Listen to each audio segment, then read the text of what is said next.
नमस्कार साथियों, स्वागत है आपका एपीसीएस पॉइंट पर। साथियों, हम लोगों ने बिहार हिस्ट्री को शुरुआत किया था। उसमें जो है बिहार हिस्ट्री में हर्यक वंश से लेकर के जो है हम लोग एकदम पाल वंश तक देख लिए थे।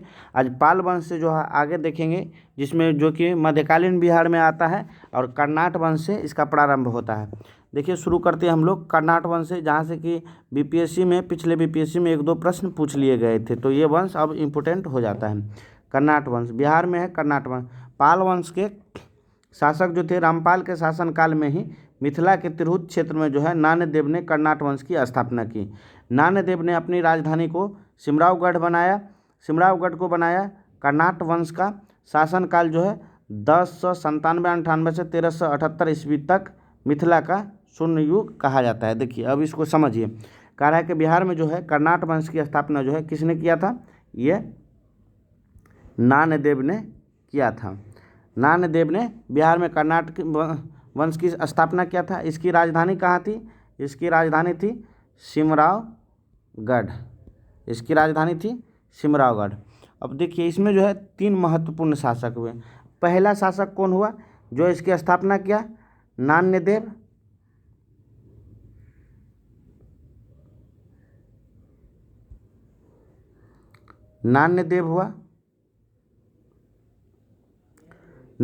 हुआ। दूसरा इसमें से हो गया नरसिंह देव हो गया। और तीसरा इसमें जो है शासक वो है हरि सिंह देव। आप इसको शॉर्टकट में याद रखना है, NNH। नान्यदेव जो कि इसके संस्थापक थे। नरसिंह देव जो है इसी के समय जो है कौन? बख्तियार खिलजी जो है आक्रमण किया था, लेकिन इसने जो है नरसिंह देव जो है उसको बख्तियार खिलजी को नजराना दे करके जो है उसको मना लिया था। ये हरि सिंह देव है। इसी के समय 1324-25 में जो है गयासुद्दीन तुगलक जो है बंगाल से आक्रमण करके लौटा, तो इस पे अधिकार कर लिया था। इसको नेपाल खदेड़ दिया था। किसको? हरि सिंह देव को। तो ये प्रश्न बन जाते हैं। जो हरि सिंह देव के समय जो कर्नाट वंश पे जब शासक हरि सिंह देव थे, तब जो है किसने आक्रमण किया था? तो गयासुद्दीन तुगलक ने किया था। जब नरसिंह देव थे उस समय जो है आक्रमण किसने किया था? बख्तियार खिलजी ने किया था, जिसे नरसिंह देव जो है कुछ नजराना दे करके उन्हें अपना अधीन शासन करने के लिए मना लिया था नरसिंह देव। अब देखिए आगे पढ़ते हैं, इसमें क्या है। देखिए, नान्यदेव ने कर्नाट कुलभूषण की उपाधि भी धारण किया था। नान्यदेव के पुत्र जो थे गंगदेव एक योग प्रशासक था। जब बख्तियार खिलजी का अभियान बिहार के क्षेत्र में हुआ, तब कर्नाट वंश का शासक कौन था? नरसिंह देव था। देखिए, अभी बताए थे नरसिंह देव जो थे, जब बख्तियार खिलजी आक्रमण किया था तो उस समय बिहार के शासक कौन था? इस पे कर्नाट वंश का शासक कौन था? नरसिंह देव था, जिसे कि नजराना देकर संतुष्ट कर दिया था, खुश कर दिया था। अब देखिए, कर्नाट वंश का जो आप लोगों को बताए थे NNH, अंतिम शासक कौन था? हरि सिंह देव था। वह कला व साहित्य का महान संरक्षण था। उसे पंजी व्यवस्था की इसी जो है हरि सिंह देव पंजी व्यवस्था की भी शुरुआत की थी, और इसी के समय जो है गयासुद्दीन तुगलक जो है 1324-25 में आक्रमण किया था और इसको खदेड़ दिया था नेपाल की ओर। अब देखिए, बिहार में तुर्क शासन को देखना है। ये तुर्क शासन जो है बिहार में, ये बहुत ज़्यादा इंपॉर्टेंट हो जाता है। यहाँ से प्रश्न जो देखिएगा हर बार बीपीएससी में पूछा हुआ है। बिहार में देखिए तुर्क आक्रमणकारी में था बख्तियार खिलजी का ही मेन नाम आता है। बिहार में तुर्क सत्ता की स्थापना का वास्तविक श्रेय जो है इख्तियारुद्दीन मोहम्मद इब्ने बख्तियार खिलजी। आप लोग इतना याद रखिए, इतनी बड़ी नाम याद रखने की कोई ज़रूरत नहीं है, बख्तियार खिलजी को जाता है। ये देखिए पूछा गया है। मगध के क्षेत्र में सफल अभियान के बाद कुतुबुद्दीन ऐबक ने बख्तियार खिलजी को बिहार के अन्य स्थानों पर भी आक्रमण करने की अनुमति दे दी। देखिए, जब गुलाम वंश की स्थापना कुतुबुद्दीन ऐबक किया, तो उसी के साथ जो है ये बख्तियार खिलजी आया हुआ था। लेकिन जब जो है यहाँ पे मगध के क्षेत्र में जब यह सफल अभियान किया था, तब कुतुबुद्दीन ऐबक जो है बख्तियार खिलजी को पूरे बिहार और अन्य स्थान पर भी आक्रमण करने का अनुमति दे दिया। 1198 ईस्वी में ओदंतपुरी विहार आधुनिक बिहार शरीफ पर बख्तियार खिलजी ने महत्वपूर्ण विजय प्राप्त कर लिया। देखिए, बिहार शरीफ पर जो है 1198 ईस्वी में ये विजय प्राप्त कर लिया। संभवतः उसने ओदंतपुरी विश्वविद्यालय को लूटा भी था, और इसे बिहार का प्रथम मुस्लिम विजेता भी कहा जाता है। बख्तियार खिलजी जो है बिहार का प्रथम मुस्लिम विजेता भी कहा जाता है। नेक्स्ट है बख्तियार खिलजी ने 1202 तक बिहार पर विजय प्राप्त की और नालंदा बिहार को भी ध्वस्त किया। माना जाता है कि इस क्षेत्र का नाम बिहार तुर्कों द्वारा ही दिया गया। बख्तियार खिलजी की हत्या उसी की एक अधिकारी अली मर्दान ने की। देखिए, पूछा जाता है कि नालंदा विश्वविद्यालय हो या विक्रमशिला विश्वविद्यालय हो, इन सबों को जो है यही जो है ध्वस्त कर दिया था बख्तियार खिलजी ने। इसी ने नालंदा विश्वविद्यालय में आग लगा दिया था और इसकी हत्या जो है इसी के जो है एक अधिकारी था अली मर्दान, उसी ने कर दिया। अब आता है तुर्क शासन में एक इल्तुतमिश जब दिल्ली का सुल्तान बनता है, शासक बनता है, तो इसने मलिक अलाउद्दीन जानी को जो है बिहार में अपना प्रतिनिधि नियुक्त किया। किसने? इल्तुतमिश जो है मलिक जानी अलाउद्दीन को बिहार में अपना प्रतिनिधि नियुक्त किया। इल्तुतमिश ने बिहार पर अपना आधिपत्य स्थापित कर बिहार का शासन इख्तियारुद्दीन चुस्तकवा या यागान तुन को तथा कुछ समय बाद तुगान खां को प्रदान किया। देखिए, ये सब प्रश्न इतने नहीं पूछे जाएंगे, ये तुगान खां जो प्रश्न पूछे जाएंगे इसको लास्ट में जो है इस पुस्तक के पढ़ने के बाद जो आपको लास्ट में जो है कुछ फैक्ट करवाएंगे, उसमें से ही प्रश्न आएंगे। तुगान खां बिहार का राज्यपाल बना और 1296-97 में अलाउद्दीन खिलजी दिल्ली का सुल्तान बना। देखिए, जब दिल्ली का जो है सुल्तान अलाउद्दीन खिलजी बना था तभी जो है बिहार पर जो है तुगान खां को प्रदान कर दिया था बिहार की सूबेदारी। 1297 में शेख मोहम्मद इस्माइल के नेतृत्व में सेना को दरभंगा भेजा, लेकिन राजा शक सिंह ने सेना को पराजित कर दिया था। गयासुद्दीन तुगलक ने 1324 में बंगाल अभियान किया। बंगाल अभियान से वापसी कर उत्तर बिहार में कर्नाट वंशीय शासक हरि सिंह देव को पराजित किया तथा तिरहुत क्षेत्र तुगलक साम्राज्य में मिला लिया और तुगलक काल में बिहार राज्य की राजधानी बिहार शरीफ थी। इस काल में बिहार का सबसे प्रसिद्ध प्रशासक मलिक इब्राहिम थे। देखिए, अब समझिए, आप लोगों को बताए थे कि जिस समय जो है हरि सिंह देव जो था उस समय जो है 1324 में गयासुद्दीन तुगलक जो है बंगाल अभियान से करके जब वापसी कर रहा था तो उत्तर बिहार में जो मिथिला के क्षेत्र में कर्नाट वंशीय शासक हरि सिंह देव था उसको पराजित कर दिया और उसको नेपाल खदेड़ दिया और बिहार को अपने अधीन कर लिया। अब देखिए, नेक्स्ट है बिहार में चेरो वंश। पाल वंश का जब पतन हुआ तो बिहार में जो है एक जनजातीय राज्यों का उदय हुआ जिसमें चेरो राज्य प्रमुख था। इसका क्षेत्र जो है शाहाबाद जो है अभी जगदीशपुर के क्षेत्र को कहा जाता है से लेकर सारण, चंपारण, मुजफ्फरपुर तक फैला हुआ था चेरो राजवंश। उज्जैनों एवं चेरों के बीच 1611 में एक निर्णायक लड़ाई भी हुआ था जिसमें अंततः उज्जैनों की विजय हुई थी। फलतः चेरों को सोन नदी की तरफ भागना पड़ा और चेरों का सबसे प्रतापी शासक जो था मेदिनी राय था जिसका राज दाऊदनगर तथा अरवल तक फैला हुआ था। इसका पुत्र जो था वो प्रताप राय था। देखिए, इसके लास्ट में जो है आप लोगों को जो हैंड रिटन नोट से कराएंगे वहाँ से बहुत अच्छे से समझ में आएगा, बेहतर तरीक़ा से समझ आएगा। अभी आप लोग देख लीजिए, एक दिमाग में जो है फिगर बना लीजिए किस किस प्रकार का कौन कौन सा टॉपिक है बिहार स्पेशल के मध्यकालीन बिहार में पढ़ने के लिए। देखिए, भोजपुर 1305 में अलाउद्दीन खिलजी द्वारा पराजित किए जाने के बाद मालवा के शासक भोजराज ने अपने संबंधियों व अनुयायियों के साथ कीकट जो बिहार को कहा जाता था वही कीकट क्षेत्र, शाहाबाद एवं पलामू के तत्कालिक शासक चेरो राजा मुकुंद के यहाँ शरण पाई। उज्जैन के होने के कारण ये उज्जैनी राजपूत कहलाए। भोजराज के पुत्र देवराज ने 1324 में अपने पिता के नाम पर भोजपुर नगर की स्थापना की। देखिए, यही जो है उज्जैनी राजपूत कहलाए थे और भोजराज के जो पुत्र थे देवराज जो है 1324 में अपने पिता के नाम पे ही भोजपुर नगर की स्थापना कराया था। अब देखिए, ये वंश जो है बहुत इंपॉर्टेंट वंश है बिहार में, नोहानी वंश। देखिए, बिहार तारीख के अभिलेख के अनुसार जो है सिकंदर लोदी ने 1495-96 में हुसैन शाह तुर्की को पराजित किया कर जो है दरिया खां नोहानी को, ये जो है सिकंदर लोदी जो है बिहार में अपना सूबेदार किसे बनाया था? हुसैन शाह तुर्की को पराजित करके दरिया खां नोहानी को, और बिहार का शासक जो है नियुक्त किया था दरिया खां नोहानी को। और दरिया खां नोहानी के पश्चात उसका पुत्र बहार खां नोहानी बिहार का प्रशासक बना। यही बहार खां नोहानी का जो है के दरबार में ही जो है ये फरीद जो है शेरशाह सूरी के पिता रहते थे। नेक्स्ट देखते हैं, पानीपत की लड़ाई 1526 के बाद बहार खां सुल्तान मोहम्मद शाह नोहानी नाम धारण कर लिया। जब 1526 में पहली बार पानीपत की प्रथम लड़ाई हुआ तो उसके बाद जो है सुल्तान जो है मोहम्मद शाह नोहानी नाम धारण कर लिया बहार खां। ने जो है नूहानी वंश की स्थापना की, स्वतंत्र सत्ता स्थापित कर लिया। देखिए पहले गयासुद्दीन तुगलक जो है और ये लोधी वंश का जो है शासक, जब पानीपत की प्रथम लड़ाई हुई तो उसमें जो है लोधी जो है सिकंदर लोधी, इब्राहिम लोधी जो है उसकी मृत्यु हो गई। उसके बाद जो है ये सुल्तान बहार खान नूहानी जो है स्वतंत्र शासन जो है स्थापित कर दिया बिहार में, और उसका नाम दिया, उस वंश का नाम दिया नूहानी वंश।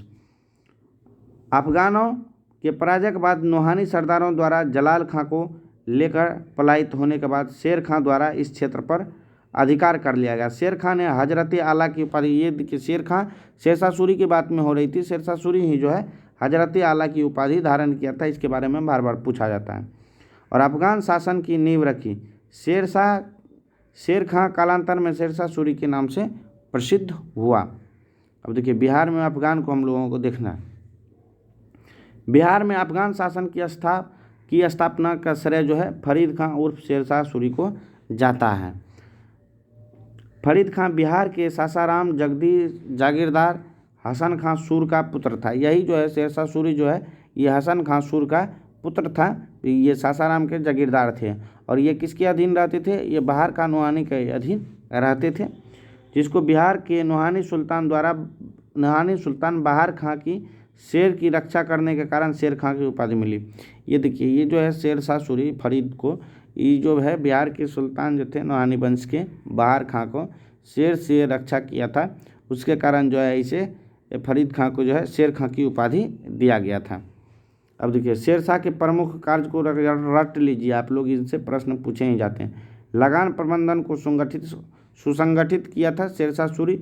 पट्टा एवं कबूलियत प्रथा की भी जो है शुरुआत किया था शेरशाह सूरी। एक नई राजस्व प्रणाली जो है जब्ती प्रणाली आरंभ किया, अर्थात भूमि की माप के आधार पर लगान का निर्धारण तय किया। और डाक प्रथा का प्रचलन कराया, सिक्के जारी किए। यातायात के क्षेत्र में ग्रांड ट्रंक सड़क का निर्माण जो है, अभी जीटी रोड जो देखते हैं यही अशोक राजपथ जो है वो अभी पहले जीटी रोड के नाम से जाना जाता था।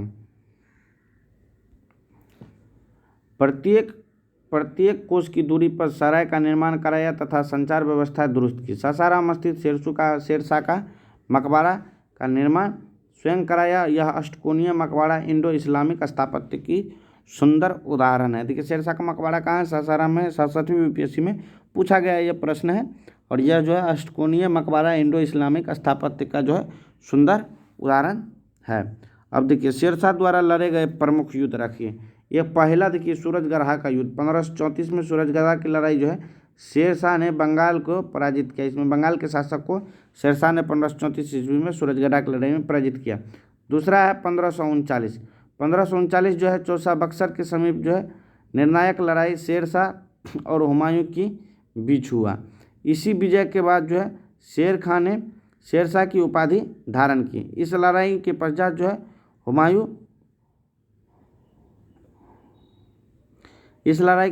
हुमायूं ईरान में शरण ले लिया।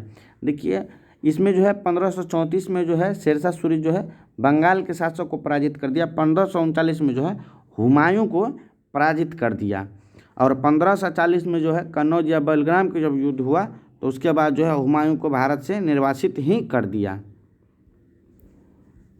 अब देखिए यह आ गया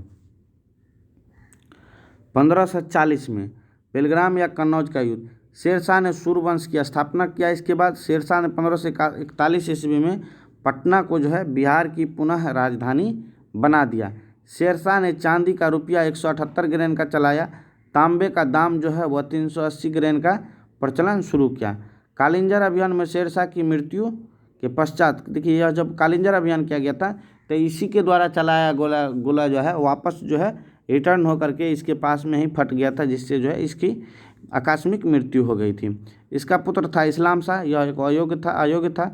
यह 27 मई 1545 में जो है गद्दी पर बैठा था। ज़्यादा दिन तक चला नहीं सका था, क्योंकि फिर जो है हुमायूं ही जो है मच्छीबारा और सरहिंद के युद्ध जब हुआ था तो हुमायूं जो है वह भारत पे शासन, दिल्ली से शासन करने लगा। फिर आया 1553। इस्लाम शाह का पुत्र फिरोज शाह गद्दी पर बैठा, किंतु 2 दिन बाद ही इसकी हत्या कर आदिल शाह फिरोज शाह का मामा सत्तारूढ़ हो गया। नेक्स्ट है देखिए अब 1555 में सरहिंद की लड़ाई के पश्चात जो हुमायूं पुनः दिल्ली पर जो है आसन हो गया। अब देखिए बिहार में मुगल साम्राज्य को पढ़ते हैं, ये भी मुगल साम्राज्य भी इम्पोर्टेंट। 1580 में जो है देखिए बिहार पे जो है मुगल अकबर जो है आक्रमण किया था 1576 में ही, जीत भी लिया था, लेकिन जो एक सूबा का प्रांत, बिहार को एक सूबा और प्रांत का दर्जा जो है 1580 में दिया था। ये कह रहा है 1580 मुगल सम्राट अकबर ने बिहार को मुगल साम्राज्य या सूबा का प्रांत बनाया। खान ए खाना मुनीम खां को बिहार का गवर्नर नियुक्त किया। पहली बार जो है मुनीम खां को जो है बिहार का गवर्नर नियुक्त किया था, लेकिन इन सभी गवर्नरों में जो है मान सिंह नामक एक गवर्नर थे, जिसे ख्याति प्राप्त है मुगल शासन को बिहार में बेहतर रूप से चलाने के लिए। अकबर ने मुगल साम्राज्य को 12 सूबों में विभाजित किया था, जिसमें बिहार भी एक सूबा था। जहांगीर ने लाल बेग उर्फ बाज बहादुर को बिहार का सूबेदार नियुक्त किया। जब जहांगीर जो है शासक बना भारत का, तो वहाँ जो है लाल बेग उर्फ बाज बहादुर का बिहार का सूबेदार नियुक्त किया था। अबुल फजल का पुत्र अब्दुल रहमान या अफजल खां जो है 1660 में बिहार का सूबेदार बना। नूरजहां का भाई इब्राहिम खां काकर को भी जो है 1615 में बिहार का सूबेदार नियुक्त किया गया था। नेक्स्ट है इब्राहिम खां द्वारा पटना के समीप मनेर में मखदूम खां दौलत का मकबरा बिहार में मुगल स्थापत्य का सर्वोत्कृष्ट उदाहरण है। जहांगीर ने 1621 में शाहजादा परवेज को बिहार का जो है सूबेदार नियुक्त किया था। शाहजादा परवेज को भी जो है 1621 में बिहार का सूबेदार नियुक्त किया था। जहां शाहजहां अपने विश्वस्त अब्दुल्ला खां बहादुर और फिरोज जंग को बिहार का सूबेदार नियुक्त किया। सूर्य सामूगढ़ के युद्ध में औरंगजेब ने शाहजादा दारा को पराजित करके शाह शुजा को जो है बिहार सौंप दिया। दिल्ली में जो है मुगल बादशाह बनने के बाद औरंगजेब ने दाऊद खां कुरैशी और 1659 में बिहार का सूबेदार बनाया गया दाऊद खां कुरैशी को। अब देखिए 1665 में लश्कर खां जो है बिहार का सूबेदार नियुक्त हुआ और इसी के समय बर्नियर ब्रिटिश यात्री बिहार आया था। इसी दौरान बिहार में जो है भयंकर अकाल पड़ा था। बर्नियर कब आया था? 1665 में। औरंगजेब ने 1702 में अपने प्रिय पुत्र शाहजादा अजीम को बिहार का सूबेदार नियुक्त किया। इसी ने पटना को जो है अजीमाबाद कर दिया था।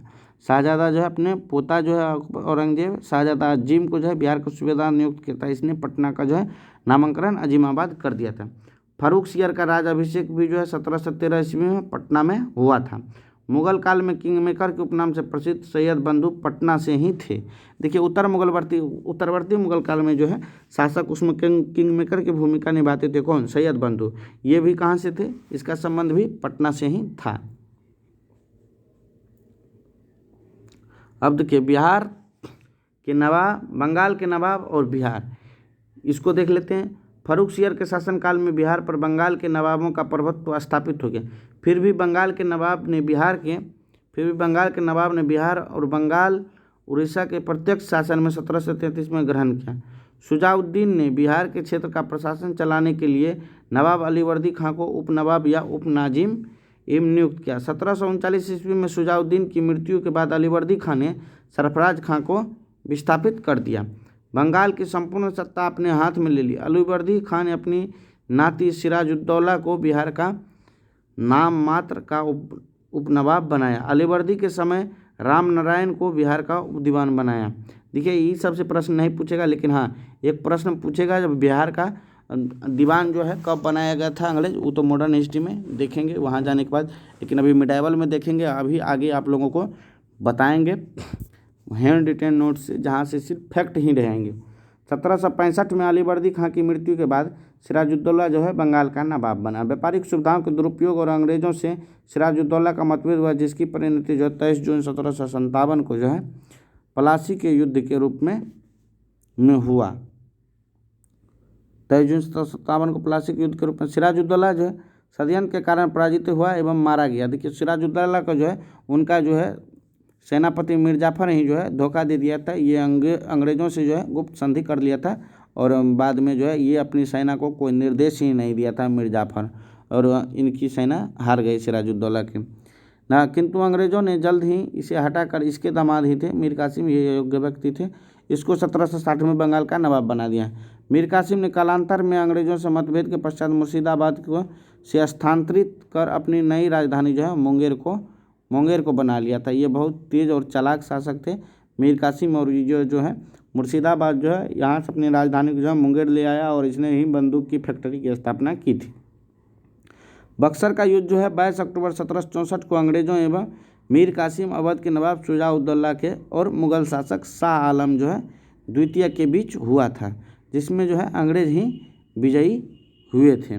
इस युद्ध में अंग्रेज सेनापति कौन था? हेक्टर मुनरो था और इधर की तरफ से त्रिगुट सेना थी।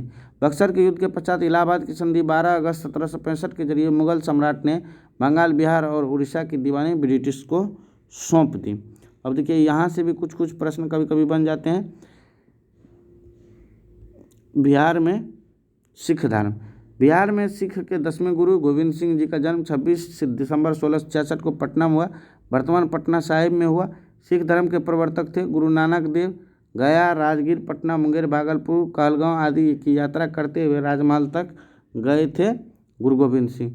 सिखों के 9वें गुरु तेग बहादुर 17वीं सदी में सहस्राम होते हुए पटना आए और गुरु गोविंद सिंह इन्हीं के पुत्र थे। गुरु गोविंद सिंह ने ही खालसा पंथ की स्थापना गुरु गोविंद सिंह ही खालसा पंथ की स्थापना किया था और तेग बहादुर के ही पिता थे, के ही पुत्र थे कौन? गुरु गोविंद सिंह।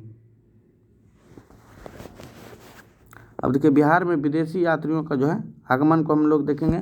बिहार के प्राचीन इतिहास का स्रोत जो है विभिन्न विदेशी यात्रियों द्वारा लिखे गए यात्रा वृत्तांत से भी है, जिससे बिहार की तत्कालीन परिस्थितियों की जानकारी मिलती है। ये यात्री विभिन्न कालक्रम में बिहार आते हैं, जिनमें से प्रमुख यात्रियों की संक्षिप्त जानकारी अग्रलिखित है। देखिए आगे देखेंगे हम लोग बिहार में जो है आने वाले प्रमुख, इसको फटाफट देखते हैं हम लोग। ये कुछ ज़्यादा ही होंगे बिहार आने वाले यात्री। इसमें देखिए मेगास्थनीज है, ये चंद्रगुप्त मौर्य के दरबार में आया था 315 ईस्वी में। ये यूनानी शासक सेल्यूकस निकेटर का दूत था। इसने तत्कालीन मौर्य साम्राज्य तथा पाटलिपुत्र नगर का जो है वर्णन अपनी पुस्तक इंडिका में किया और पाटलिपुत्र को पोलीब्रोथा भी इसी ने किया था, मेगास्थनीज ही किया था। और पाटलिपुत्र के जो है भारतीय समाज को जो है 7 वर्गों में भी इसी ने बांटा था। मेगास्थनीज के अनुसार पाटलिपुत्र नगर भारत का सबसे बड़ा शहर था। ज़्यादा नहीं दिखना है। डैमेकस या डिमाक्लिस 298-73 ईस्वी बिंदुसार के दरबार में आया था। यह हिंद यूनानी शासक जो है एंटियोकस का दूत था। डैमेकस मेगास्थनीज का उत्तराधिकारी इसे माना जाता है। इसके द्वारा जो है यात्रा वृत्तांत नहीं छोड़ा गया, किंतु पाटलिपुत्र में इसके निवास का प्रमाण जरूर मिला है। नेक्स्ट है डायनोसियस। डायनोसियस 284 से 262 ईसा पूर्व में अशोक के समय में आया था। यह यूनानी राजदूत था। इसने तत्कालीन सामाजिक आर्थिक दशाओं का विवरण मिलते हैं।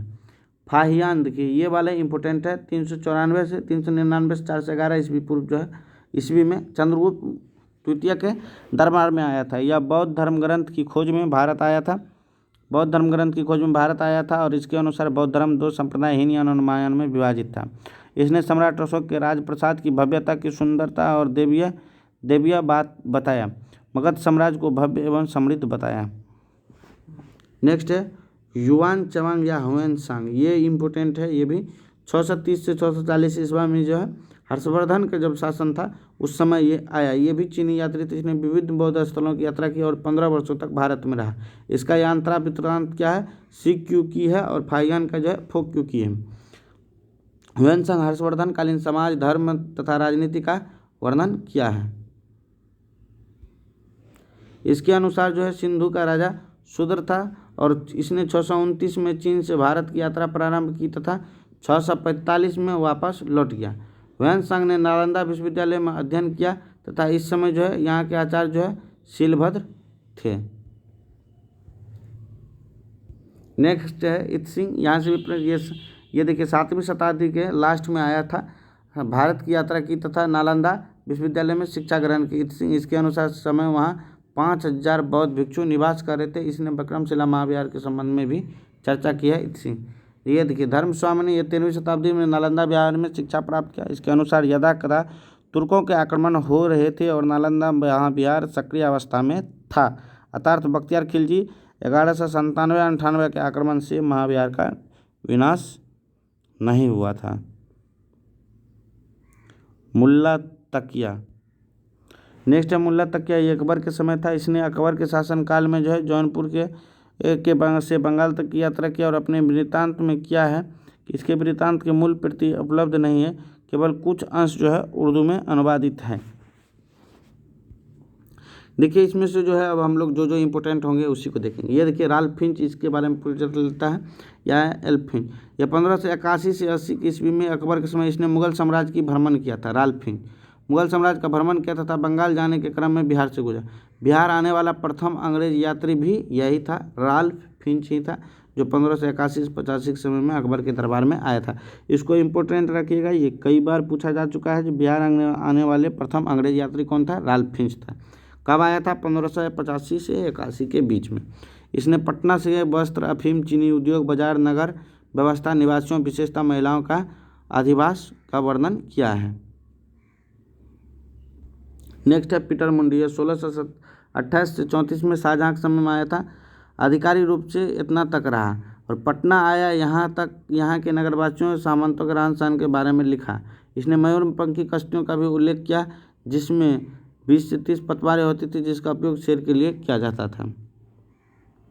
देखिए मनुची जो था ये इटली का यात्री था। इसने शाहजहाँ के शासन के पश्चात पटना की यात्रा की और वाणिज्य व्यापार के बारे में विस्तार से लिखा। किसने लिखा? मनुची ने लिखा। नेक्स्ट है ट्रेवेनियर। ट्रेवेनियर जो है 65-66 के समय में आया। औरंगजेब इस समय शासक था। इसने बिहार के प्रशासनिक व्यवस्था, लगान और व्यवस्था का वर्णन किया।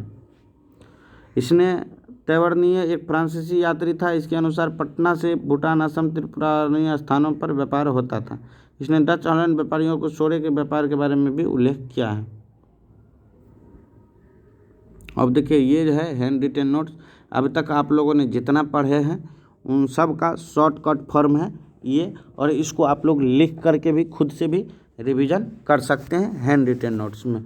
अब देखिए मध्यकालीन बिहार है, इसमें हम लोग कर्नाट वंश से वहाँ भी शुरुआत किया था। कर्नाट वंश का संस्थापक कौन था? नान्यदेव था। बख्तियार खिलजी जिस समय आक्रमण किया था उस समय इस वंश के शासक कौन था? नरसिंह देव था। देखिए NN लिखा हुआ है सॉरी। नेक्स्ट है इस वंश का जो अंतिम शासक कौन था? हरि सिंह देव था। जब भी आप लोग पढ़िए इसी प्रकार का शॉर्ट नोट्स बना के पढ़िए। देखिए हरि सिंह देव था, इस समय जो है अंतिम शासक था, और इसी के समय जो है गयासुद्दीन तुगलक ने बंगाल विजय के दौरान जो है इसे नेपाल जो है खदेड़ दिया था, भगा दिया था। और इस वंश की जो है कर्नाट वंश की राजधानी कहाँ थी? ये सिमरावगढ़ थी। इसको याद रखिएगा क्योंकि एक बार पूछ लिया गया है कर्नाट वंश की राजधानी कहाँ थी। और इस वंश को जो है मिथिला युग का स्वर्ण युग कहा जाता है, कर्नाट वंश को। अब देखिए बख्तियार खिलजी। बख्तियार खिलजी जो है बिहार में 1198 से 1206 तक रहा और तुर्क सेनापति था, जो बिहार में मुस्लिम आक्रमणकारी के रूप में जाना गया। मुस्लिम शासन के युग का प्रारंभ जो है बिहार में बख्तियार खिलजी ही किया था। इसी ने ओदंतपुरी विश्वविद्यालय, नालंदा विश्वविद्यालय और विक्रमशिला विश्वविद्यालय को नष्ट कर दिया था। किसने? बख्तियार खिलजी ने। इसके समय में जो है बंगाल में सेन वंश का शासक कौन था? बंगाल में सेन वंश का शासक था लक्ष्मण सेन था, जो कि बख्तियार खिलजी के आक्रमण के बाद जो है बंगाल छोड़कर भाग गया। लक्ष्मण सेन जो है बंगाल का शासक था इसके समय, बख्तियार खिलजी के समय जब इसने आक्रमण किया था बंगाल पे बख्तियार खिलजी, तो इसने बंगाल छोड़ करके ही भाग निकले। नेक्स्ट है बख्तियार खिलजी की हत्या आप लोगों को बताया है पिछले भी वीडियो में कि उसकी ही एक अधिकारी जो है अली मर्दान के द्वारा कर दिया गया था।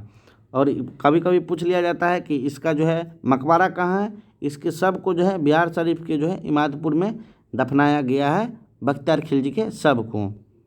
अब देखिए सल्तनत काल और बिहार को हम लोग देखेंगे। देखिए गयासुद्दीन तुगलक का बंगाल विजय अभियान जो कब हुआ? 1324-25 में। इस समय जो बिहार में कर्नाट वंश के शासक कौन थे?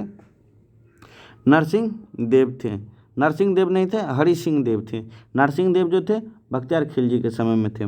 नेक्स्ट है इस काल में गयासुद्दीन वह पहला शासक था जिसने पूर्ण रूप से बिहार को अपने कब्जे में ले लिया था। देखिए सल्तनत काल के जो है पहला शासक था गयासुद्दीन तुगलक, जिसने बिहार को पूर्ण रूप से जो है अपने कब्जे में ले लिया था। नेक्स्ट है 1359 में जो है फिरोज शाह के बिहार के अभिलेख से राजगृह में जैन मंदिर को दान देने का प्रमाण मिलता है। 1359 में जो है बिहार से जो है कुछ अभिलेख प्राप्त, ऐसे ही अभिलेख प्राप्त हुए हैं जहाँ से कि राजगृह जो है अभी राजगीर, उसमें जो है जैन मंदिर को दान देने का प्रमाण मिलता है फिरोज शाह का। अब देखिए नोट में पढ़ लीजिए। शेर शाह के बाद जो है बिहार के अफगानों में ताज खां करारानी, सुलेमान खां करारानी और दाऊद खां करारानी प्रमुख था शासक। 1576 में जो है अकबर ने दाऊद खां करारानी को पराजित कर दिया। 1576 में ही पराजित किया। बिहार पर पूर्ण नियंत्रण कर लिया। राजमहल के युद्ध में जो है 13वीं शताब्दी में मध्य बिहार की राजधानी बिहार शरीफ थी। अब देखिए मुगल काल और बिहार को हम लोगों को देखना है। 1580 में देखिए 1576 में ही आक्रमण करके अधिकार कर लिया था बिहार पे अकबर, लेकिन जो है एक सूबा और प्रांत का दर्जा जो है 1580 में इसको दिया गया था। 1580 में अकबर ने बिहार पर पूर्णतः नियंत्रण कर एक प्रांत तथा सूबा का दर्जा दे दिया। यहाँ के गवर्नर के रूप में जो है मुनीम खां को भी अकबर ने नियुक्त किया और बिहार के प्रांतपतियों में राजा मान सिंह जो है सर्वाधिक प्रसिद्ध हुए। देखिए आप लोगों को पीछे भी बताए थे कि यहाँ प्रांतपति के गवर्नर को नियुक्त किया जो मुनीम खां था, लेकिन गवर्नर और प्रांतपतियों में जो है सबसे ज़्यादा जो है प्रसिद्धि किसने पाई? मान सिंह पाए। 1713 में जो है फर्रुखसियर जो है पटना में राज्याभिषेक कराया था। शाह आलम द्वितीय भी बिहार में राज्याभिषेक कराया था। ये देखिए ये दो शासक है, फर्रुखसियर और शाह आलम द्वितीय, जिसने बिहार में राज्याभिषेक कराया था। अब देखिए अब बिहार में जो है अफगान को पढ़ेंगे हम लोग शॉर्ट में एकदम। आप लोग इसी तरह का छोटा छोटा लिख करके नोट्स बनाइए जहाँ से, और इसमें से ही प्रश्न पूछे जाएंगे, ना कि जो बुक पहले आप लोगों को बताएं उसमें से पूछे जाएंगे। ये जो है यहाँ पे छांटा हुआ चीज़ है, सारे के सारे इंपॉर्टेंट फैक्ट हैं। बिहार में अफगान देखिए सिकंदर लोदी जो है 1495-96 में दरिया खान नोहानी को बिहार का प्रशासक बनाया, राज्यपाल नियुक्त किया था। लेकिन इब्राहिम लोदी की मृत्यु जब हो गया तो पराजय के बाद जो है दरिया खान नोहानी के पुत्र जो था बहार खान नोहानी, इसने खुद को स्वतंत्र सत्ता की घोषणा कर दी। दूसरी ओर मोहम्मद लोदी बाबर से बचने के लिए जो है बिहार आ गया था। मोहम्मद लोदी जो है बाबर से बचने के लिए बिहार आ गया था। बाबर ने 1529 में घाघरा के युद्ध में अफगानों को पराजित कर दिया। बाबर ने जलाल खां को बिहार का प्रशासक नियुक्त किया। जलाल खां को जो है बिहार का प्रशासक भी नियुक्त किया था। देखिए इस प्रकार जो है ये सारे प्रश्न मिडाइवल हिस्ट्री का ख़त्म हो गया है। अब हम लोग जो है मॉडर्न हिस्ट्री को शुरू करेंगे। उसमें जो है इस प्रकार से नहीं, एक डायग्राम वाइज जिस प्रकार एंशिएंट कराए थे उस प्रकार लाएंगे, डायग्राम वाइज लाएंगे। ये जो है समझने में आप लोगों को लगता है आज कुछ ज़्यादा कठिनाई का सामना करना पड़ सकता है, लेकिन जो कॉपी से कराएं उस फैक्ट को आप लोग ध्यान में रखिएगा, बहुत बेहतर होगा।